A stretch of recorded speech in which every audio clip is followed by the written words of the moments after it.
Hello बच्चों, let's see the question. The question is which one of the following restriction endonuclease is obtained from Escherichia coli?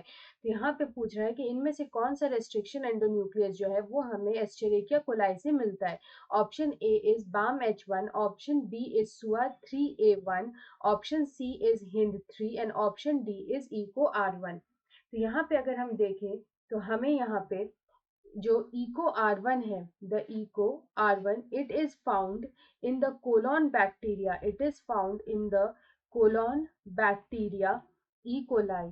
E coli जो होता है वहां से हमें ये इको R1 मिलता है. तो इकोलाई का ही जो फुल नेम होता है वो होता है एस्चेरिकिया कोलाई. तो यहाँ पे अगर हम देखें तो इको R1 जो नाम है, द नेम इको R1, ये कहाँ से आता है? तो यहाँ पे जो को पार्ट है, जो को पार्ट है वो यहाँ पे आता है ई कोलाई से. वो आता है यहाँ पे ई कोलाई से. यहाँ पे जो आर पार्ट है वो आता है फ्रॉम द स्ट्रेन, जो कि इसका स्ट्रेन था RY13. उसके बाद क्योंकि ये फर्स्ट एंडोन्यूक्लियस था, it was the first endonuclease isolated from E coli, isolated from E coli, इसलिए यहाँ पे हम लोग जो वन है उसको यूज करते हैं. तो इस तरह से ई कोलाई का नाम रखाया था इको R1.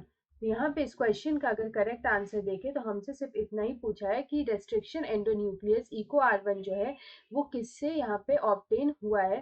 तो ई कोलाई से वो यहाँ पे ऑब्टेन हुआ है. तो यहाँ पे eco R1 is the right answer. So option D is the right answer. Best of luck.